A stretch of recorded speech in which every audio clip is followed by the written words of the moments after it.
Hello and welcome to another episode of Same But Different. But this week, that title doesn't make any sense because it's just me. So you might be thinking, Brody, how are you going to do a Same But Different by yourself? I'm gonna talk to myself, okay, Brandon? What you can expect from this episode is it's going to be short, without the intensely intelligent dialogue that Derek and I share. It's just me, and I'm a brick. All that aside, it doesn't matter. We're gonna hear from Derek at some point. We got a little. He's on vacation. I think he's lying. I think the whole thing we got is a green screen. But we're gonna hear from him later, and he's gonna give us his review. This week we watched Bottoms. 2023's Bottoms, a movie I knew literally actually nothing about. So let's just hop into our review. My review. Old habits, man. I hate it. I hate it here.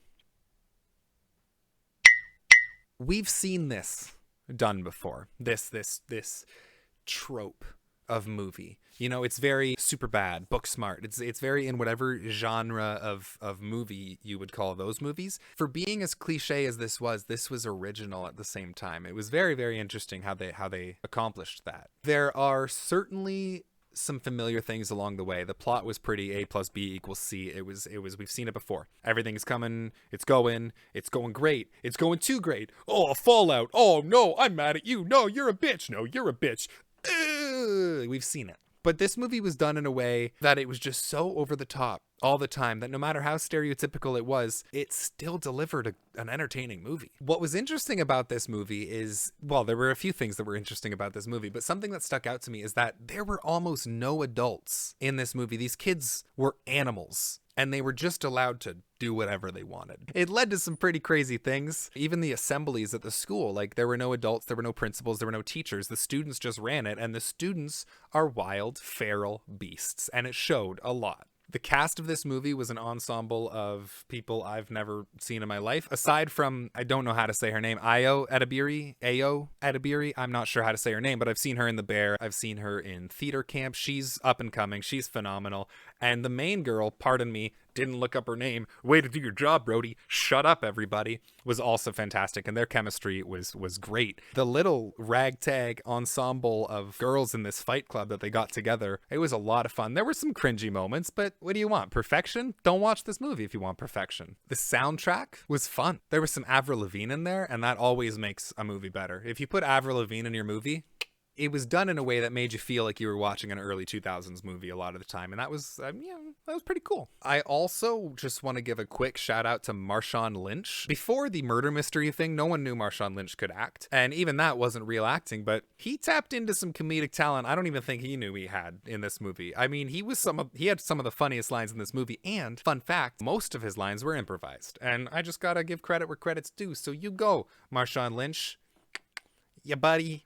Yeah. Woo! Overall, this movie was its best when it was at its zaniest. There were a lot of points in this movie that were just over the top, absolutely hysterical, and then almost juxtaposed, it went back to being a regular comedy, and it felt like it was a little unsure of where that line was and how to walk it without being a drunkenly fumbler, because the conflict that arose just took away from the movie. Maybe it didn't necessarily harm the movie, but because they added that in, it stopped this movie from being something truly original and truly great. It was like almost, oh no, just you get back down in the mediocrity barrel. That's kind of how it was. But I do want to say, and we're going to go right back to the zaniness of this movie, the climax was absolutely brilliant. These girls who started a fight club and then they all fought and the fight club disbanded, had to get the fight club back together to fight a football team who was going to murder the quarterback of their football team. And to stop this football team from doing that, they murdered every single one of them. Violently, may I add. And it was all okay. Like, the crowd cheered. And they literally kicked people's heads in. And one got stabbed through the chest with a sword somehow.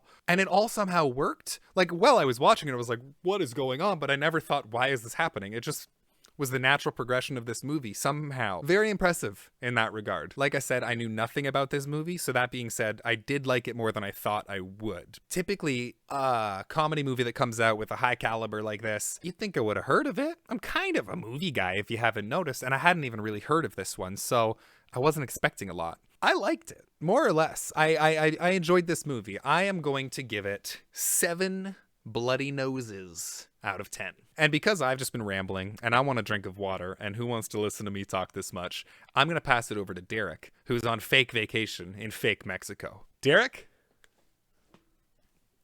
Hey everybody, coming at you from Mexico. All those trees. Couldn't go on vacation without actually giving my input to this movie. So Bottoms. Bottoms is a movie I saw a trailer for a while ago. The trailer made me laugh so hard, and I just knew I had to watch this film. So we watched it, and honestly, didn't live up to the expectations that I wanted. However, it was still quite enjoyable. It was funny. It wasn't as funny as the trailer made it seem, but still had some funniness to it. I liked how aggressive it was in its message, to the point of like ridiculousness. However, on the ridiculous point, I just wish it had that silliness, that over-the-topness, that ridiculousness throughout the film, rather than just at the end where they end up, killing the entire football team, which was out of this world crazy. I just wish that was the vibe of the entire movie, rather than just shoehorning this craziness at the end and being like, whatever, this is what kind of movie it is. Okay, convince me that's what kind of movie it is by giving me that kind of silliness by the beginning. That being said, there were little sprinkles of it based in realism. The slow-mo punching and fighting and running and stuff like that. The scene where that girl fights the guy coming out of the cage at the assembly, at the pep rally, was crazy cool. Overall, enjoyed it. Just not as much as I thought I was going to because of the trailer. The trailer was really funny. I'm giving this a solid 7 out of 10, I think. I really liked it, but not as much as I thought I would like it. I was hoping for an 8 out of 10 out of this movie. Talk to you later. Bye. All right, I'm not jealous at all. I don't want the sand between my toes or the waves crashing in my ears as the hair blows through my wind and... Is it just me, or do Derek and I have a very different rating system? Maybe I'm incorrect in this interpretation, but to me it sounded like he didn't like it as much as me, and he still gave it a 7. This is why not having our super intelligent, amazing dialogue harms the show, because now I'm just left here being like, well, good talk, man. What more is there to say? I'll tell you what more there is to say. We got to figure out what we're going to watch next week. And I do want to warn you in advance, next week, Derek's not going to be here either. So next week, it's just me. So instead of bringing out the Heart of Destiny, I brought it out for comedic effect. I just decided I'm going to watch a movie. It's our show, and when Derek's in Mexico, it's my show. So I decided I'm going to watch a new movie. I'm going to watch Wish, Disney's Wish. Now, I'm not expecting much from this movie. I'm not watching this because I really want to see it. I'm watching it because it's topical. I'm watching it because I think it'll be an interesting conversation to have with Air. And I'm watching it because I make the decisions around here. You want to say something? Too late. The video's already out. So I think all of you should come on back next week and watch Wish. In the meantime, what you should do is you could go down there and you should say, hey, Brody, amazing video. Thumbs up, man. Hey, Brody, I'm going to share this video with my teacher at school. Thumbs up. Hey, Brody, good job, man. If you give me negative feedback, Did you hear my tummy growl? So do all of that. I do want to apologize for the fact that there was no top 5 last week. I will try to get one out this week, but again, it's kind of hard to do that alone. I'll be like, here's this, bye. We might be short on some shorts this week too. This is a 2-man operation, and I am but a man, a boy at best. Thank you all for coming to watch me slowly devolve into insanity. I hope you have an amazing week. I appreciate you very much, and bye-bye. The waves crashing in my ears as the hair blows through my wind.